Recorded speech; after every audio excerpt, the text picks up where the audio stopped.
মানে মানুষের সময় কতটা খারাপ গেলে বা মানুষ কতটা পরিমাণ অলস হয়ে গেলে বা মানুষ যে দিনের পর দিন অলস হয়ে যাচ্ছে এটা বোঝানোর হলে আমার মতো এই ইনসিডেন্টটা সবার সাথে ঘটে থাকে।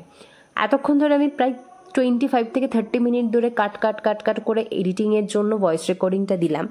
রেকর্ডিংটাই আমি অন করিনি, মানে অদ্ভুত। যাই হোক, সবাইকে জানাই সুস্বাগতম আমার নতুন একটা ভিডিওতে।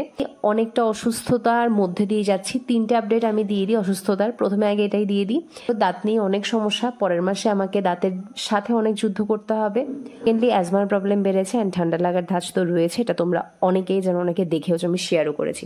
মধ্যে দিয়ে যেটা ফিল করতে পারছি, নিজের মধ্যে একটা অলসতা ভাব চলে আসে। জানি এটা অতিরিক্ত শরীর খারাপের জন্য বা এরকম ওয়েদার বা এরকম প্রেশারের জন্য কিনা, মানে ক্লিপ নেওয়া, এডিট করা, কোনো না কোথাও গিয়ে শুধু মনে হচ্ছে ফোনটা ল্যাপটপটা কাছে সে সাইডে রেখে দিই, মানুষগুলোর সঙ্গে থাকি, নিজের মতো করে থাকি। জানি না এটা কেন হচ্ছে। যাই হোক, সাইড অ্যাপার্ট, নতুন একটা ভিডিওতে তোমাদের যেহেতু স্বাগতম জানিয়ে দিয়েছি। চলো পরপর দেখা যাক কী কী করলাম। এই সমস্ত ক্লিপ তোমরা যখন দেখছো আমি তোমাদেরকে বলে দিই, শুধুমাত্র আমি দীঘা ঘুরতে গেছি তার আগে নয়, হোলিরও আগের ক্লিপ এবং হোলিরও কিছু কিছু ক্লিপ কিন্তু এখানে আছে। আমরা দেখবে আমি হোলির দিন কত কিছু করেছি, তোমরা এটা দেখতেই পাবে। চলো দেখা যাক। দিনটাতে আমি বললাম না, আমি এখন থেকে মানে ভিডিও যে করতে হবে এটাও কোথাও না কোথাও গিয়ে আমি ভুলে যাচ্ছি। পরে আমি ভিডিও করলাম অ্যান্ড যে দেখো চিকেন বিরিয়ানি খেয়েছি, এটা খেয়েছি, ওটা খেয়েছি, বাট ওই বোনটাই তোমাদেরকে দেখাতে হয়েছে বিকজ আমি শুরুতে শ্যুট করিনি, I literally forgot.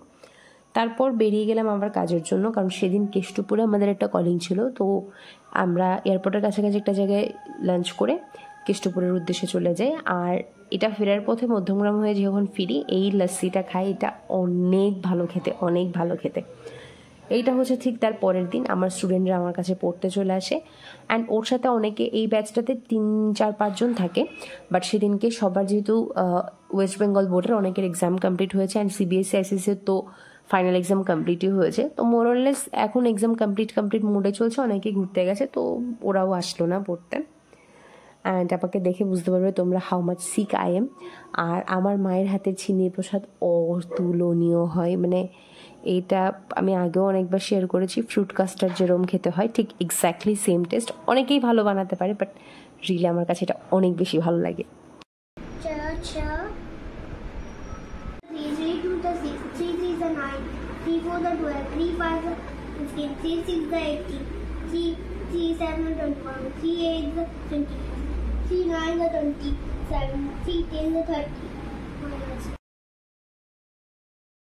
Hello, good evening. তো আবারও অনেক দিন পরে এইভাবে ক্যামেরার সামনে।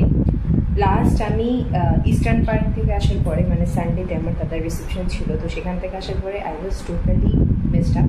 প্রচণ্ড বিসি স্কেডিউল ছিল এবং আমি নিজেও প্রচণ্ড টায়ার্ড ছিলাম। আজকে হচ্ছে থার্সডে, তো মানডে, টিউসডে, ওয়েডনেসডে আমি সকালে 7:30 থেকে ব্যাচ শুরু করতাম, 10টায় ঘর থেকে বেরোতাম আর রাত 10টায় আমি ঘরে ঢুকতাম। এরকম স্কেডিউলের মধ্যে দিয়ে আমাকে যেতে হয়েছে। যাই হোক, আজকে ওয়েডনেসডে পুরো বিকেলটা ফাঁকা, থার্সডে কাজ ছিল, বাট আমি ওটা সকালে কমপ্লিট করে নিয়েছি। আর বিকেলে আমি এখন একটু কার্ডের দিকে যাচ্ছি। আর আগামীকালকে বলি আমার কোনো প্ল্যান নেই, বাড়িতেই থাকবো বাড়ির লোকেদের সাথে।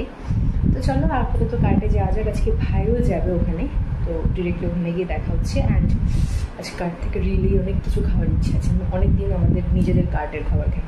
তারপর আমি ঠিক যেরকমটা শুনলে চলে যাচ্ছিলাম কার্টে। অ্যান্ড কার্টে সেদিন আমাদের আমরা এখনও জোম্যাটো সুইগি আমাদের স্টার্ট হয়নি, বাট সেদিন লোকালি একটা আন্টি ইমিডিয়েটলি বলে গেলেন যে একটু যেতে দিয়ে গেলে ওনার সুবিধে হয়, তো দিয়ে আসা হয়। আর এটা ছিল দোলের আগের দিন, বাড়ির জন্য টুকিটাকি কিছু খাবার নিয়ে আসি, কারণ ভাই যেটা অর্ডার করেছিল ডেফিনেটলি সেটা স্টক আউট হয়ে যায় অ্যান্ড বাকিটা নিয়ে আসি। আর দেখো আমি দোলের দিন কত কিছু করি, মা, ঠাম্মা এবং ভাইয়ের সাথে রং খেলে আমি বাইরে কোথাও বেরোইনি। এই ক্লিপটা হয়তো তোমরা আমার ভিডিওতে দোলের দিনই দেখে নিয়েছো। সকালবেলা লুচি তরকারি রান্না হয় অ্যান্ড তারপর দুপুরবেলা বেগুন ভাজা দিয়ে ভাত, ব্যাস এটাই হচ্ছে আমার দোল সেলিব্রেশন। তারপরের দিন আবার চলে গেছি কাজের উদ্দেশ্যে। অ্যান্ড সেদিন আমি সকালে শুধু একটা ডিম রান্না হয়েছিল, মা আমাকে সকালে বলেও ছিল ডিম খেয়ে যেতে। আমি সকালে ওইটুকু ম্যাগি বাস, আমি আর কিচ্ছু খাইনি। আমি না পারতে ডিমটা, আর এখানে হচ্ছে চা, লিকার চা, কোনো দুধ চা কিছু না এইটা। আর এখানে তো ল্যাপটপ অন করেই রেখেছি যেহেতু 9টা থেকে মিটিং, আর নুন চিনির জল। তো যাই হোক, এখন আবার ওপেনিংটা করি। আর দিস কল লাইফ, এবং মানুষের আরামদায়ক দিন শেষ, এখন কষ্টের দিন এসে গেছে, মানে গরম এসে গেছে যথারীতি। তো সবাই ভালো থাকো, সুস্থ থাকো, ঠিকঠাকভাবে নিজের যত্ন নিও, কারণ গরমে সত্যিই প্রচণ্ড প্রচণ্ড ওয়েদার এবার শুরু থেকে খুবই বাজে। তো এটুকুই, আর কি বলবো, যে শেয়ার করলাম। তোমরা কে কে ওরকম করো আমার মতো, প্রচণ্ড খিদে পেতে প্রচণ্ড টায়ার্ড হয়ে গেলে কমেন্ট করে জানিও।